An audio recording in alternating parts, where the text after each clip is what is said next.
Now, Samson, a man of immense strength, was a revered judge over Israel. But his enemies, the Philistines, hatched a cunning plan to bring him down. Now enters Delilah.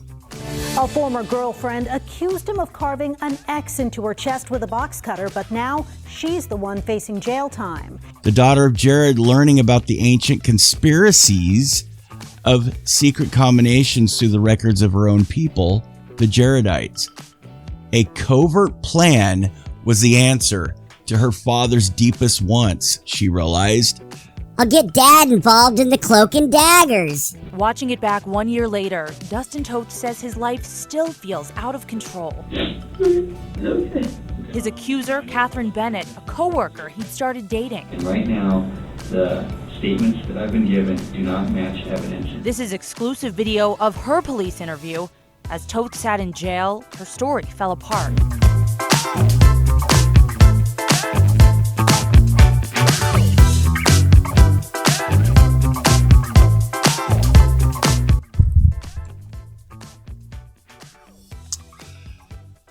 Hell. That's right. Hell, H-E-double hockey sticks, hath no fury like a woman scorned.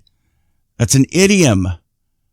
It's adapted from a line in William Congreve's play, The Morning Bride, a play from 1697. The line from which it came is, heaven has no rage like love to hatred turned, nor hell a fury like a woman scorned. Brothers and sisters, we're going to talk about women today. Women that find people, women that accuse people falsely of things. That's right. And you know where this is headed. I'm not a misogynist. I promise. I do not believe that is the gospel of Jesus Christ. Misogyny has no place in the gospel of Jesus Christ. But wicked people exist more than ever today in this last dispensation, and particularly evil women. Just as much as evil men. Nah, I wouldn't say that. I would say there are more evil men than women. But there are still a lot of evil women. And some of them are accusing, some of the most evil that they do is accusing other men falsely. And women do lie about the most heinous things to get gain. You cannot believe them every time. That wouldn't be practical. Now, would it? Take the daughter of Jared from the Book of Mormon, the Book of Ether. Now, the daughter of Jared, being exceedingly expert in seeing the sorrows of her father, thought to devise a plan whereby she could redeem the kingdom unto her father. So some would say, was she wicked? She was feeling sorry for her father. This was a gift. She wanted to gift her father secret combinations. What a beautiful gift. Ether chapter 8, verse 8. The classic story of evil begetting evil. The daughter of Jared learning about the ancient conspiracies of secret combinations through the records of her own people, the Jaredites. A covert plan was the answer to her father's deepest wants, she realized. I'll get Dad involved in the cloak and daggers. To gain instant power and wealth, secret societies were formed, even anciently. That's where they come from. Andrea and I were talking about it today. Maybe Cain's wife got him to think about doing what he did. That Andrea actually brought that up. Look at your brother. Our offering's just as good as his. Your dad pays more attention to him. Heavenly Father likes him more than you.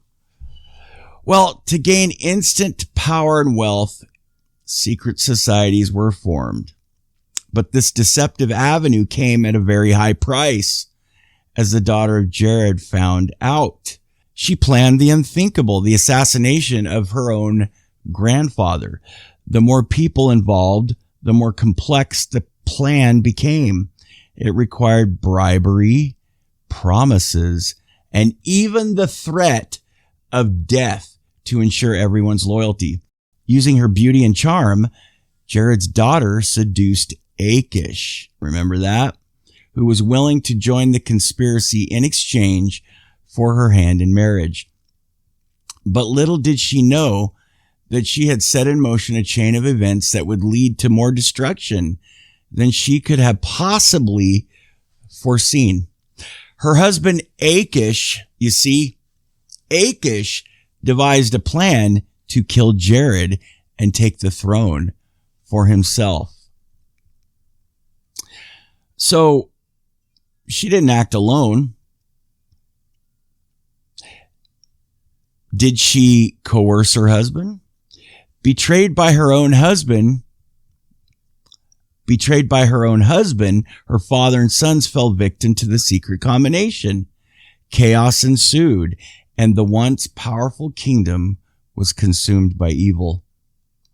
The consequences were great and terrible. The daughter of Jared had learned the hard way that cloak and daggers, or secret combinations, were the downfall of her people.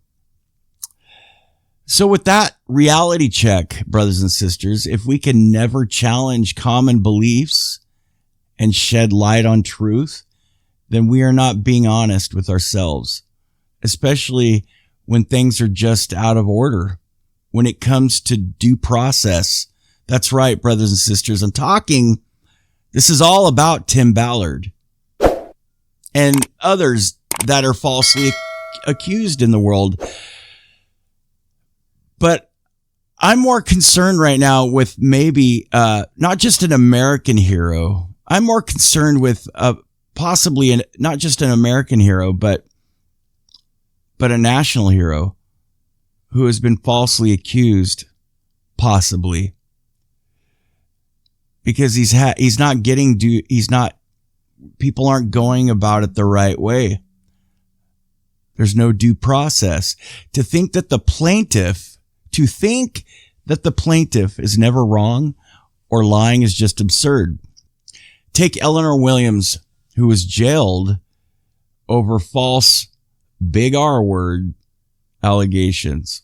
A British woman is going to prison for 8.5 years over false rape allegations that 3 men say caused them to attempt suicide. Eleanor Williams from Cumbria was found guilty of perverting the course of justice in January. One man she accused says her lives made his life hell on earth. Another spent 73 days in prison after he was charged with rape. Social services told another man that they'd had 60 anonymous tip-offs saying he wasn't safe with his own children. Before they were revealed as lies, Eleanor Williams' claims sparked protests in her hometown of Barrow-in-Furness. She posted a Facebook photo of injuries she said were inflicted by an abuser, but prosecutors say she'd actually hit herself with a hammer. Society today often assumes that women must be believed, like the Me Too movement. The individuals claiming a crime has been committed are always the victims. But wouldn't a wise or just rational thinking person know that the truth is far more complex? The daughter of Jared wasn't the only example from the scriptures. There were many that we're not getting into today, but there were many women in the scriptures. In the annals of history, there are tales of enticing women who changed the course of destinies, and not just in the scriptures, through politics, through kingdoms. It goes on for endlessly, just like men's wicked stories. One such tragic tale is that, and it's from the scriptures, of Samson and Delilah. Now, Samson, a man of immense strength, was a revered judge over Israel, but his enemies, the Philistines, hatched a cunning plan to bring him down. Now enters Delilah, a seductive temptress, lured by the Philistines to uncover the secret behind Samson's power. Samson, driven by love, entrusted Delilah with his deepest secret. Yes, Samson loved Delilah. Delilah did not love Samson. A sacred vow he made with God he told to Delilah. So he told Delilah the secret. That was his sacred vow that he made with God. If his hair were cut, his strength would disappear. Delilah, armed with the truth, betrayed Samson to his enemies. Together they conspired to sever the source of his might. While Samson slept, unaware of the impending danger, Delilah ruthlessly cut away his hair, stripping him of his strength. Samson awoke, discovering his vulnerability. The Philistines seized the opportunity to capture and torment him. The Philistines seized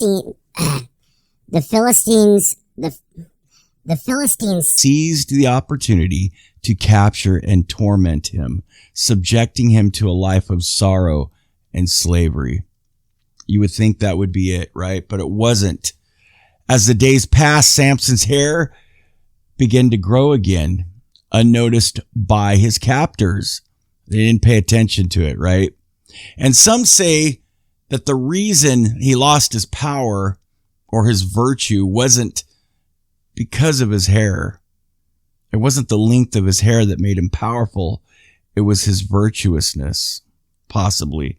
And laying with Delilah, his virtue was gone. Hence, she cut his hair. In his desperation, as his hair grew, Samson cried out to God, humbling himself before the Almighty.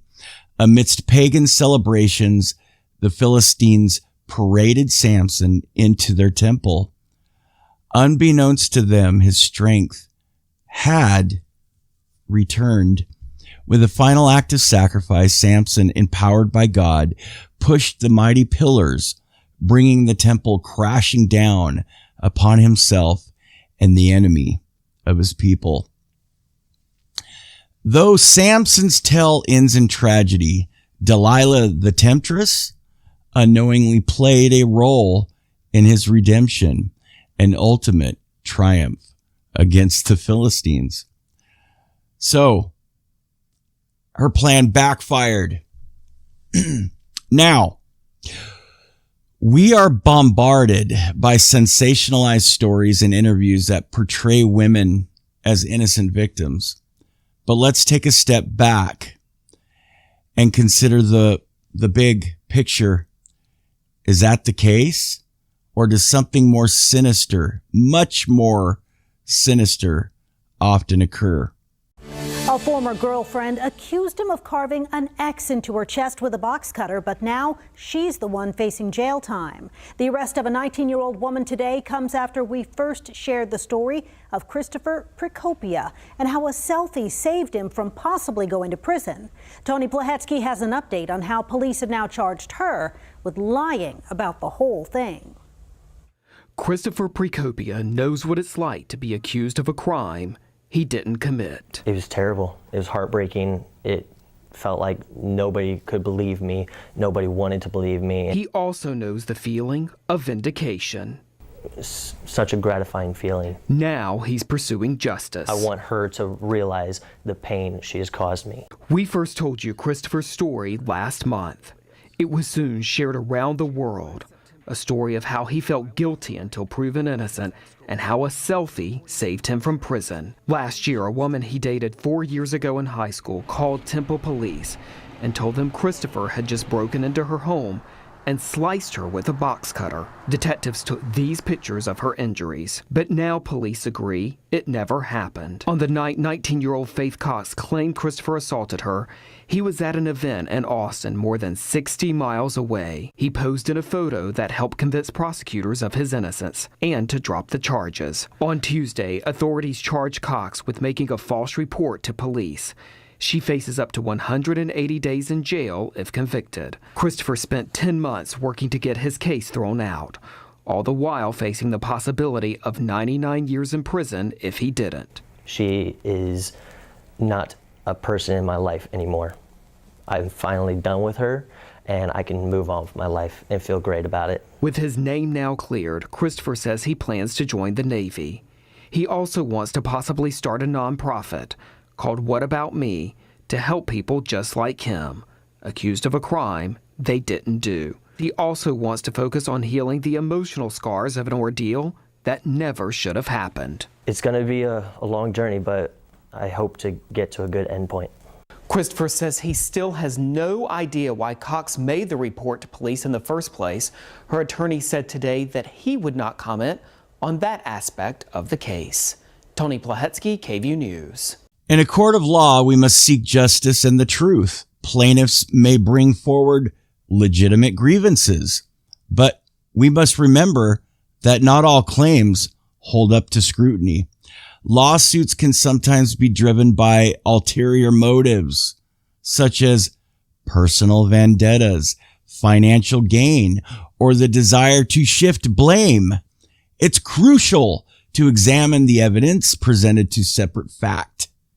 It is crucial to examine all the evidence, all of it, brothers and sisters, presented to separate fact from fiction. Members of the jury, if this is your verdict, please answer yes. If this is not your verdict, please answer no. Juror number 6. Yes. Juror number 10. Yes. Juror number 15. Yes. Juror number 16. Yes. Juror number 22. Yes. Juror number 27. Yes. Juror, please answer no. Juror number 6. Yes. Juror number 10. Yes. Juror number 15. Yes. Juror number 16. Yes. Juror number 22. Yes. Juror number 27. Yes. Juror number 29. Yes. I do find that the jury's verdict is unanimous. Ladies and gentlemen, this concludes your service in this case.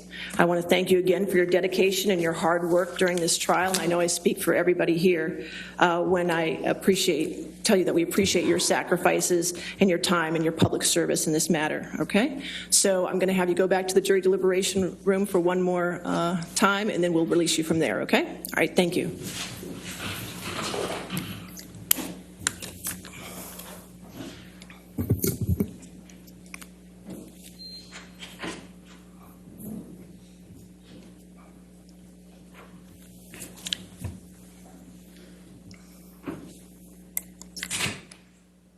All right, a little bit of a split ruling there, right? I mean, the jury awarded Depp $15 million in compensatory damages, but also Amber Heard got $2 million. So it's they did split it a little bit. Which is interesting, far short of what both of them were seeking, but not a slam dunk for either side necessarily. And of course, there is an alleged abusive relationship at the center of all this. Now, this just recently happened. Does this sound familiar to you? A baseball player, and this is what he says: "She kept evidence from me. I sued her to get access to it. Now I'm using it to clear my name. I never have been arrested like her. I never have been arrested unlike her. Never been charged with a crime unlike her. Never pled guilty unlike her." And this makes me wonder, brothers and sisters, we don't know the women that are accusing Tim Ballard, do we? We don't know what their lives look like. If we're going to go into his life, let's go into their life. That's why they remain anonymous. This is a plot to destroy Tim Ballard. Whether he's guilty of any other adultery or an alcohol problem or whatever, has nothing to do with being falsely accused of these sexual allegations. So I thought about this. Watch this video and you'll understand what I'm talking about. Next victim, star pitcher for the Dodgers. A text Lindsey Hill sent to a friend before she ever even met me. "What should I steal?" she asked another, in reference to visiting my house for the first time. The answer? Take his money. So how might that work? "I'm going to his house Wednesday," she said. "I already have my hooks in. You know how I roll." Then, after the first time we met, "Net worth is 51 mil, she said. "Bitch, you better secure the bag," was the response. But how was she going to do that? "Need daddy to choke me out," she said, "being an absolute whore to try to get in on his $51 million," read another text. Then, after the second time we met, former Padres pitcher Jacob Nix told her, "You got to get this bag." "I'll give you $50,000, Lindsay replied. Her AA sponsor asked her at one point, "Do you feel a tiny bit guilty?" "Not really," she replied. Since then, her legal team has approached me multiple times about coming to a financial settlement. But, as I have done since day one, I refuse to pay her even a single cent. In August of 2021, Lindsay Hill's claims were heard in court. And during those legal proceedings, critical information was deliberately and unlawfully concealed from me and my legal team. Information like this video, which was taken by Lindsay Hill herself the morning after she claimed she was brutally attacked, emotionally traumatized, and desperate to get away from me. And now we have the metadata, so there can be no dispute. It was taken mere minutes before she left my house on the morning of May 16th, 2021, without my knowledge or consent, of course. In it, you can see her lying in bed next to me while I'm sleeping, smirking at the camera without a care in the world, or any marks on her face. I think it paints a pretty clear picture of what actually happened the evening of May 15th and why the video was originally concealed from us. After hearing the evidence available to her, Judge Diana Gold-Saltman found that Lindsay Hill had misled the court. She found her claims to be materially misleading. She denied her request for a domestic violence restraining order, and she found that no sexual assault or non-consensual conduct took place. Now, some of you might not know about restraining order hearings. I know I didn't, but I've since learned that it's extremely rare for a request for a restraining order to be denied because the standard of proof that you need to obtain one is extremely low. So you can make of that what you will. The fact is, I was never arrested. I was never charged with a crime, and I won the only legal proceeding that took place without my side of the story even being heard. And most importantly, as I've said from day one, I never sexually assaulted Lindsay Hill, or anyone else for that matter. So I sued her, which prompted her to countersue me. Quite frankly, regardless of the outcome in court, I've paid significantly more in legal fees than Lindsay Hill could ever pay me in her entire life. And I knew that would be the case going in. But the lawsuit was never about the money for me. It was the only way for me to obtain critical information to clear my name. The discovery process in that lawsuit recently concluded, at which point Lindsay Hill's legal team again came to us with another proposal to resolve the case. This time, however, they weren't seeking any money from me. Having received much of the information that had been hidden from us, a small portion of which I've referenced here, I was willing to agree to the terms proposed. Both parties would drop their respective lawsuits, and neither of us would pay either side any money. I also retained my right to speak publicly about the case, something I have not been at liberty to do since June of 2021. So, as of today, both lawsuits have been settled. Now, over the last 2 years, I've been forced to defend my integrity and my reputation in a very public setting. But hopefully this is the last time I have to do so, as I'd prefer to just remain focused on doing my job, winning baseball games and entertaining fans around the world. So today, I'm happy to be moving on with my life. That's what I'm talking about, brothers and sisters. We don't know these women. Do they have some things up their sleeves? Do they have crimes that they've committed in their past? Are they the promiscuous ones? We don't know. Are they temptresses? Are they seducers? I didn't say they were. I'm just saying, are they? And we have every right to ask those questions of anyone that's accusing anyone else of a crime.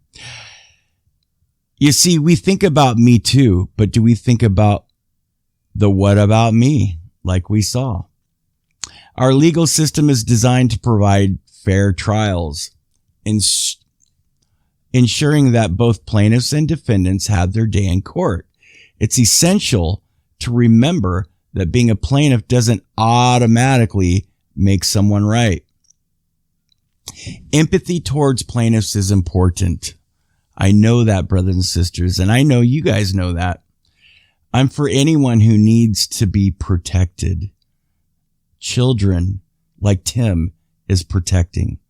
And I honestly believe if he spent that much time protecting children, he would protect these women the same way.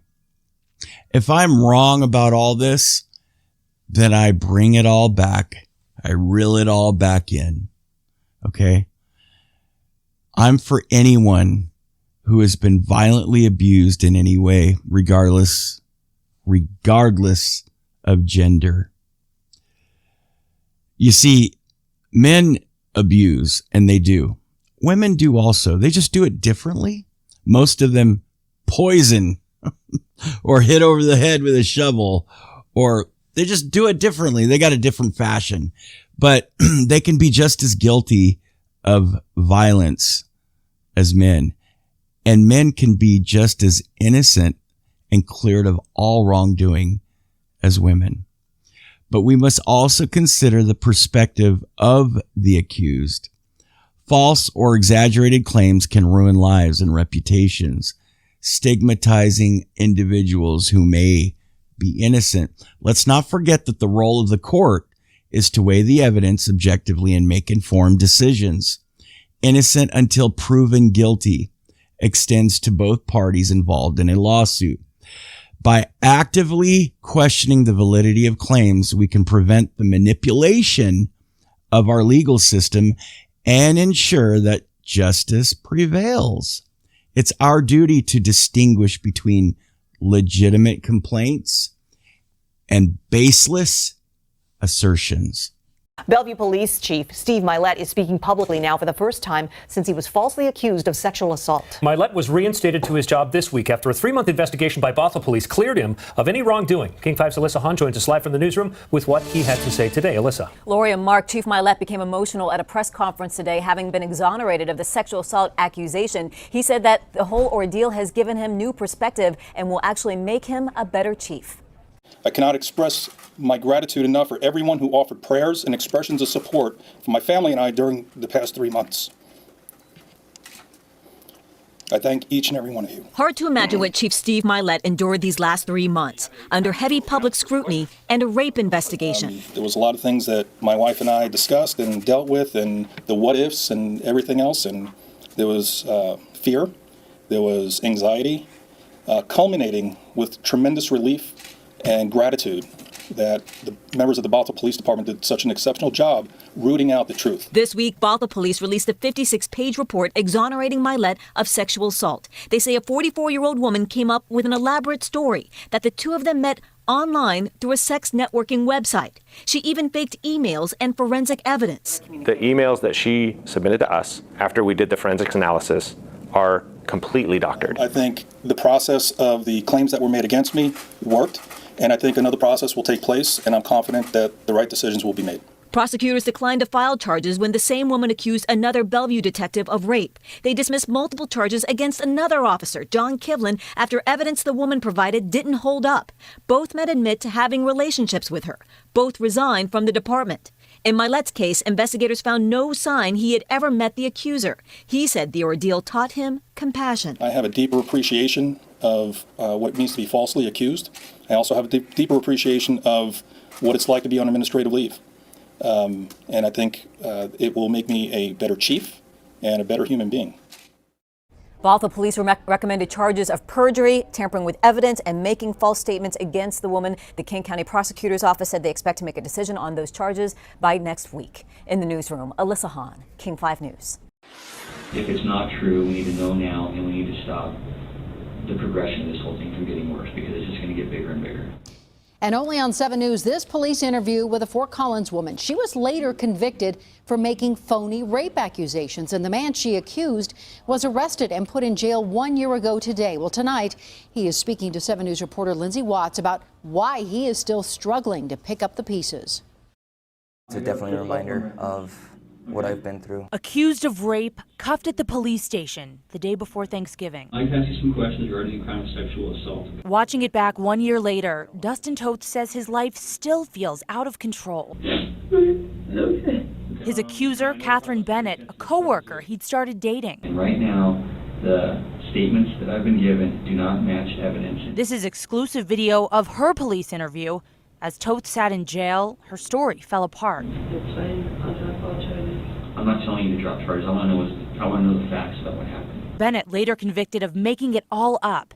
She was sentenced to 35 days in jail, then an ankle monitor and probation. I don't feel that's justice. Toth says he's the one who's been punished. The Army National Guardsman lost his civilian job and was out of work for nearly 6 months after the arrest. I've been behind on my car payment ever since.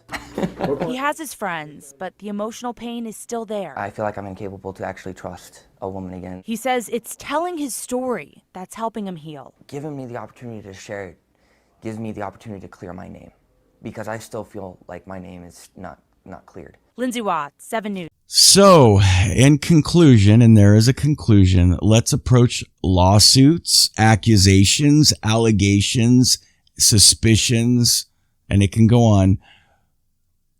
Let's approach all of that with critical thinking and commitment to fairness, not cancellation. Stop the cancellation, this immediate cancellation for being accused only.